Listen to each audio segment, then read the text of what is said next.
My name is Jake, and if I had any doubts about where I stood in my family, they were erased the day I found out about the will.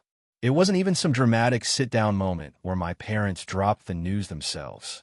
No, I found out entirely by accident, by sheer dumb luck.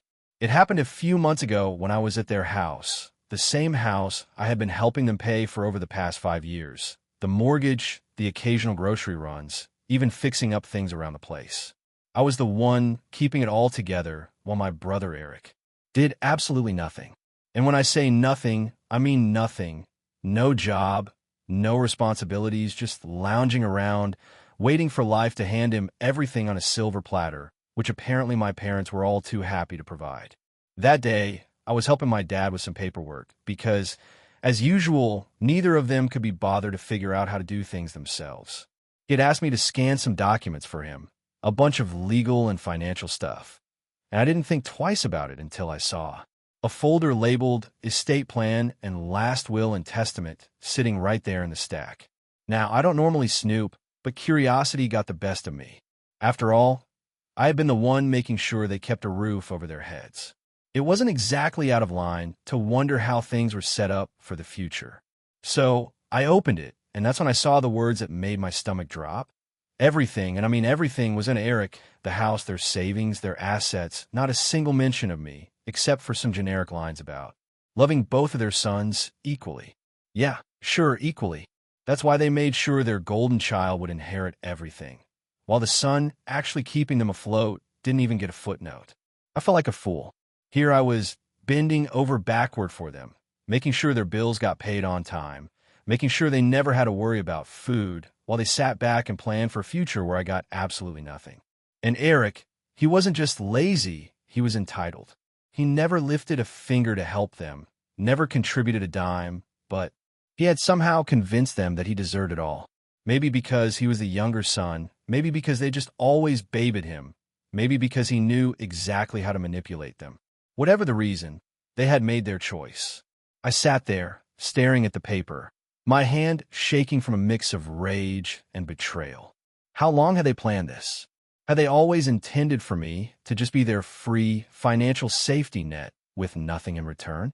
Did they ever even appreciate what I did for them?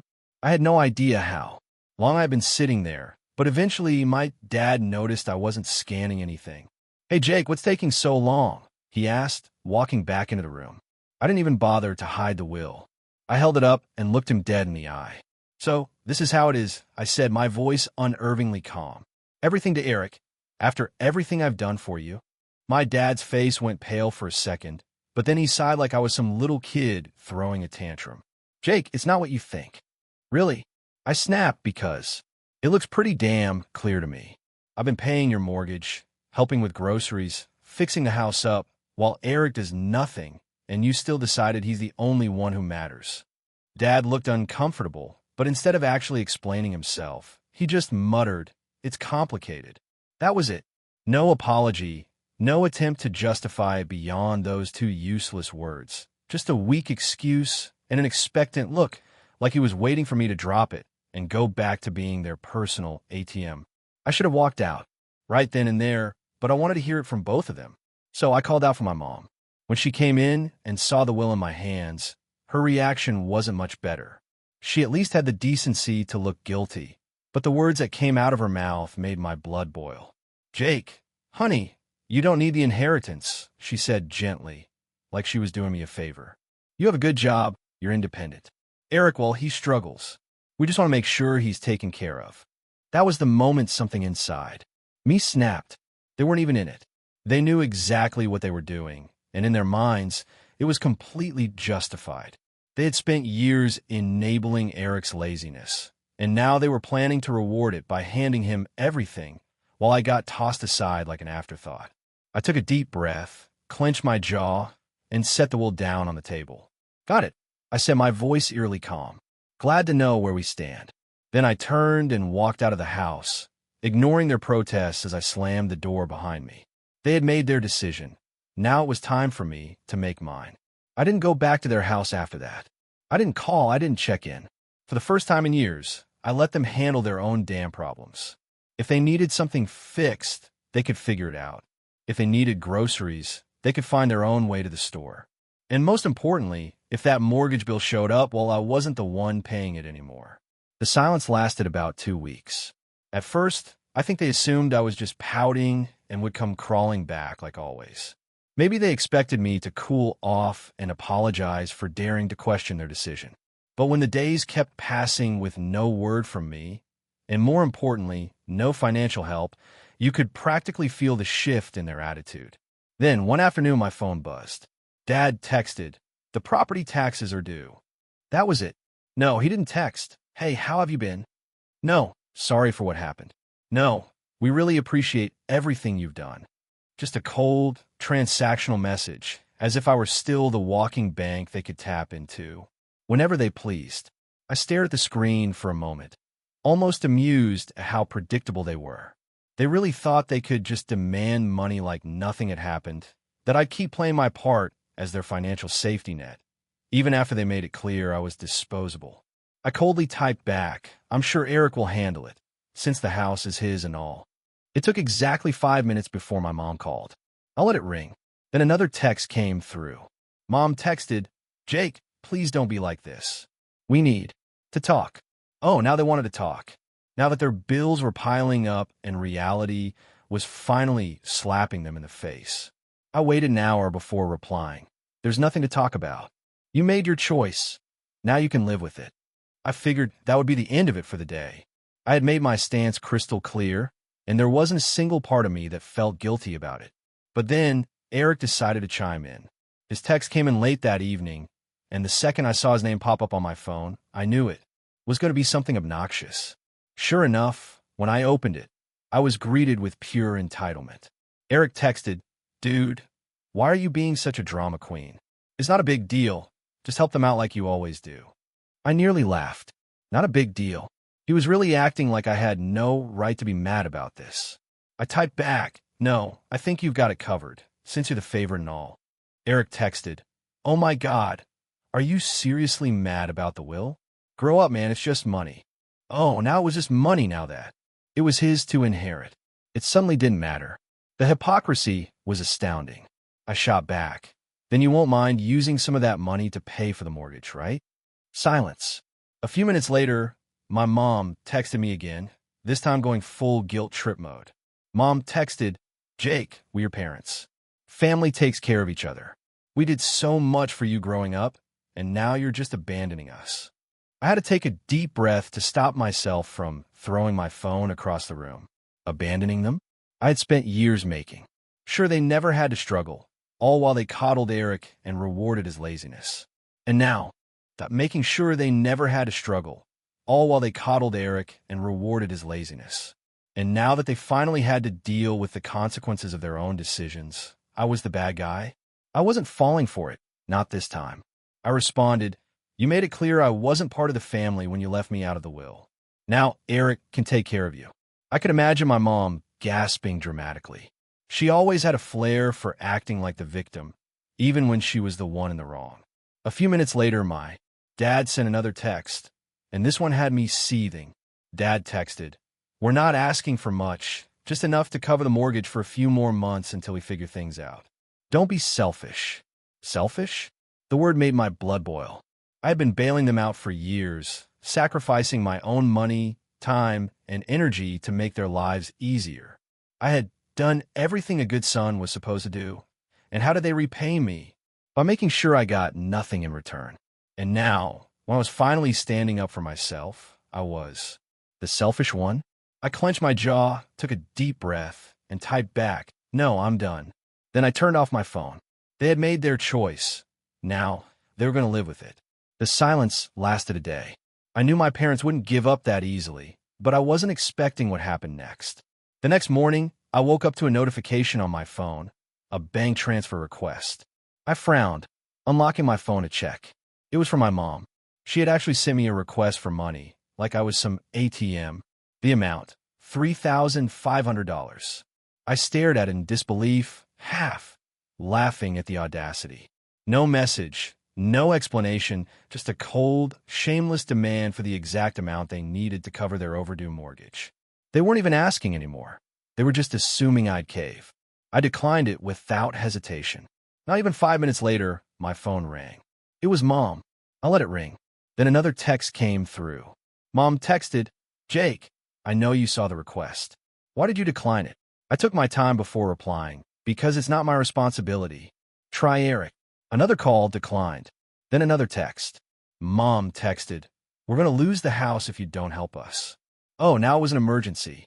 After all those years of treating me like a walking wallet, now they were finally facing the consequences.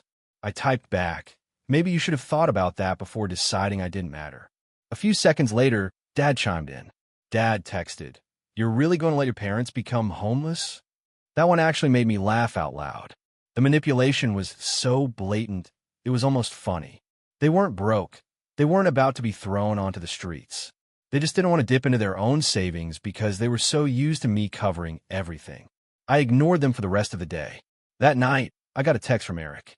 "Dude, just send them the money already. You're making this a bigger deal than it is." I clenched my jaw. This entitled little prick really thought he could lecture me. I typed back, "You mean the same money you're inheriting? Why don't you send it?" His response came fast. Eric texted, I don't have that kind of cash right now." Oh, so now it was about affordability.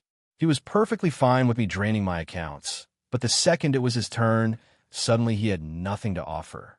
I replied, "Guess you better figure it out then, bro. You're the one they chose." No response.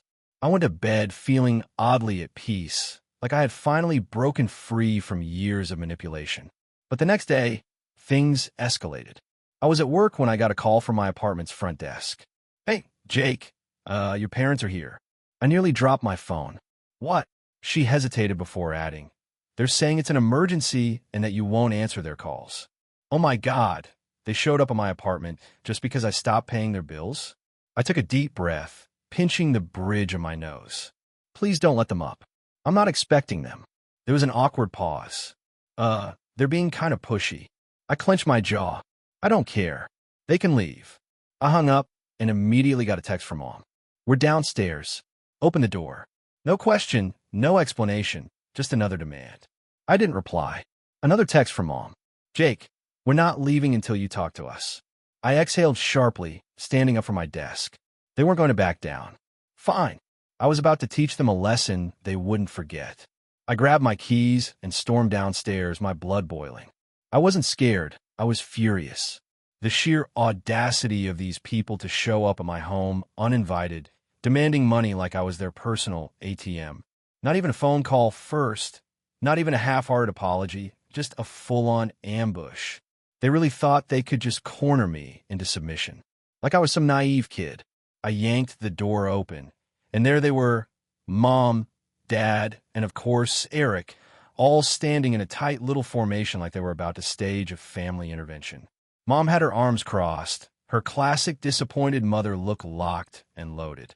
Dad was standing stiff, hands in his pockets, his expression a mix of frustration and entitlement, like he couldn't believe I was actually making him do this in person. And Eric, the little leech, had the nerve to look bored, like this whole situation was just mildly inconvenient for him, like he wasn't the reason any of this was happening. The moment Mom saw me, she went full theatrics. "Jake, finally, we need to talk." I leaned against the door frame, arms crossed. "No, you need to leave." She blinked, as if she physically couldn't comprehend what I just said. "Excuse me. You heard me." My voice was calm, controlled, but firm. "You don't get to just show up at my apartment demanding money. That's insane." Dad let out a sharp scoff. "Are you really going to let us lose the house over a petty grudge?" I let out a cold laugh. "Petty grudge? Oh, you mean the one where you decided I was good enough to pay your bills, but not good enough to be in your will? That grudge." Mom gasped, clutching her chest like I had just slapped her. "Jake, that's not fair. We only did what we thought was best for the family." I tilted my head. "Best for the family? You mean best for Eric? Just say it." Silence, a long, heavy silence. Eric, who had been weirdly quiet up until now, finally spoke up. "Look, man, I don't even want to be involved in this. I didn't ask for anything." I turned to him, finally letting loose. "No, you just sit back and take everything that's handed to you. You're 28 years old, Eric. Get a damn job." His face turned red. "Dude, what the hell?" I took a step closer. You heard me. You want to inherit the house. Start acting like a homeowner. You want to be the golden child? Start paying their damn bills. I'm done being your personal bank. Eric looked away, suddenly very interested in the pavement. Mom took a deep breath, recalibrating her guilt trip. Jake, he's your brother. I nodded. Yep, and I've supported him longer than you ever have. Dad's face darkened.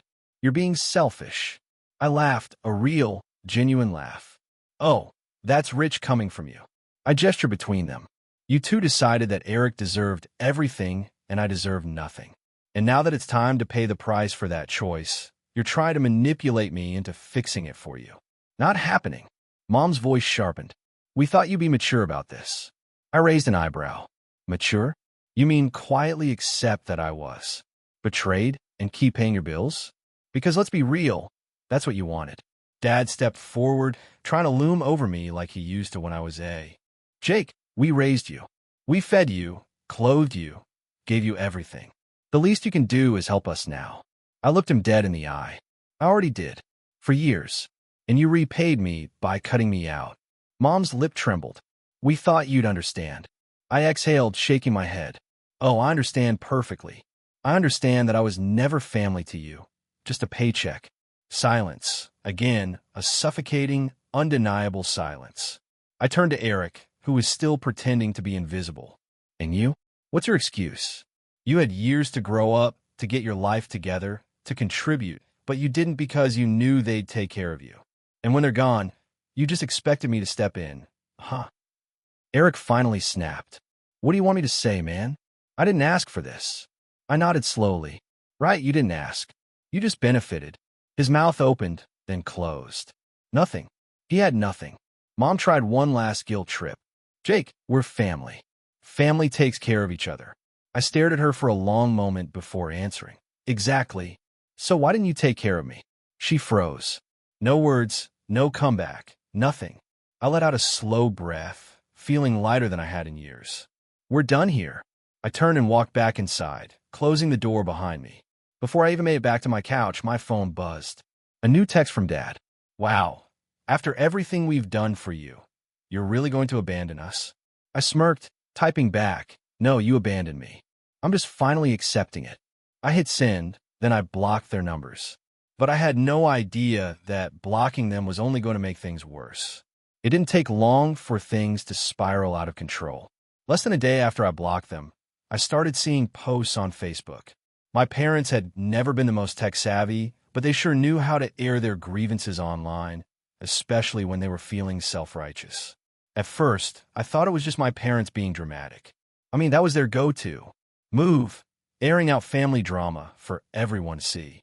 But the longer I scrolled through their feeds, the more I realized this wasn't just about me not helping with bills anymore. The posts were disguised as family love, but they were thinly veiled shots at me. Mom had posted something about how she didn't raise her son to be so selfish, and how true family helps each other no matter what. A few of her friends commented along the lines of how I was a disappointment and so out of touch with what really matters. Then Dad chimed in. With his own post, so-called family should never turn their back when you need them most. We gave everything to our children, and this is how we're repaid. My son, who should be helping us in our golden years, has chosen to abandon us.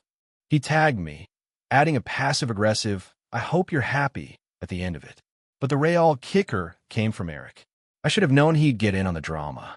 He shared a post that was brimming with falsehoods. Some people think that family is just about money.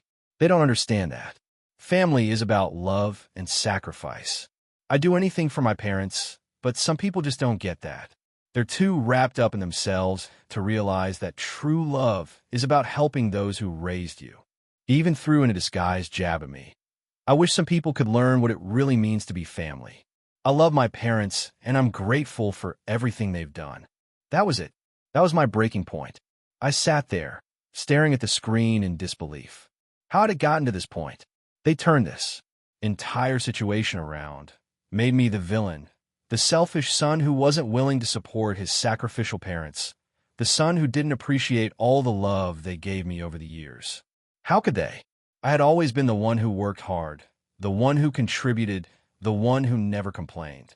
I had to swallow the fact that somehow they had convinced themselves they were in the right, and now they were telling everyone that I was the problem. I didn't want to react immediately. I took a step back, collected my thoughts, and waited for a few hours. I wanted to make sure I didn't just rush into something out of anger. But the more I thought about it, the more I realized that I couldn't let them get away with this. If they were going to drag my name through the mud, I was going to set the record straight. So I pulled out my phone and I started typing. I opened my own Facebook account, the one I kept for close friends and real family, and I posted a lengthy update. I wasn't interested in playing their game. I didn't want to get bogged down in petty back and forths. What I wanted to do was tell the truth. Here's what I wrote. I know I've been quiet for the past couple of days, but I can't stay quiet any longer. My family has been sharing a lot of things online about me that are simply not true. They've portrayed me as the villain, the selfish one who refuses to help my parents in their time of need. I'm here to set the record straight. I've always helped my family. From the moment I could get a job, I've been the one helping with bills, paying for groceries, and supporting them in every way I could. But there comes a point where you can't keep giving without being respected. Over the years, I've watched my parents favor Eric, giving him everything, the house, the money, the attention. Meanwhile, I was expected to just keep giving without ever being considered as equal. I'm sure some of you might be reading this and thinking, well, that's just how family works. But here's the truth. Family should be a two-way street. When I found out that my parents left everything to Eric in their will, I realized how one-sided this entire relationship had been. They didn't even consider me, not even for a moment. They made it clear that I'm just the one they can count on when things get rough, but never the one they actually want around unless it's convenient for them. For years, I've been the one funding their lifestyle. I've paid for vacations, chipped in for bills, and even helped out with things like the house taxes. And for what? To be treated like a backup plan? I'm done. I'm not just some wallet they can pull money from whenever they need it. I'm a human being, and I deserve respect. I've earned the right to be treated like I matter, not just when they need something from me. As for Eric, it's time for him to grow up. He's 28 years old, and he's never worked a day in his life. He's never taken responsibility for anything. My parents have enabled him for so long that it's no surprise he's the one they favor. But here's the thing. He's had plenty of time to get his life together, and now it's time for him to stand on his own 2 feet. To everyone who has been following this drama and supporting my parents, you need to understand that there's always 2 sides to every story. Yes, family is important, but it's also about mutual respect. I've given enough for a lifetime, and I'm not apologizing for taking a step back. This is not me turning my back on family. This is me finally choosing myself. And to my parents, I wish you the best, but I am done being your doormat. I hit post, and instantly I felt a sense of relief. For the first time in my life, I was telling the world the truth about my family, about how they had taken advantage of me for years, how they had always expected me to be the one to save them without ever once thinking about what I needed. I wasn't going to let their narrative control my life anymore. The reactions were instant. Some people who I hadn't talked to in years came forward to express their support. A few of my cousins, friends of my parents, even some distant relatives like the post, sending me private messages telling me they were sorry for what I had been through. It felt so freeing to finally have the truth out there, not to be weighed down by guilt trips and manipulative behavior. But then came the backlash. My parents and Eric went ballistic. Eric messaged me, "You're a traitor. You really had to air all our business out like this? You have no respect for family." Dad called me, practically yelling into the phone, "You've ruined everything, Jake. You'll regret this. You'll regret cutting us off. You'll regret turning your back on your own family." But I didn't regret it, not for a second. I blocked them all. I was done, and for the first time in my life, I was free from the toxic grip they had on me for so long. As the days passed, I could feel the weight lifting off my shoulders. I was done with being treated as less than. I was done with being the one who was always expected to fix everyone else's problems. And now, I finally had the freedom to live my own life on my terms. So no, I don't feel bad for cutting them off. I deserve better. I still do. And from now on, I'm choosing to surround myself with people who appreciate me for who I am, not for what I can give them. It's time for me to move forward for good, and I will. Let me know your thoughts in the comments below.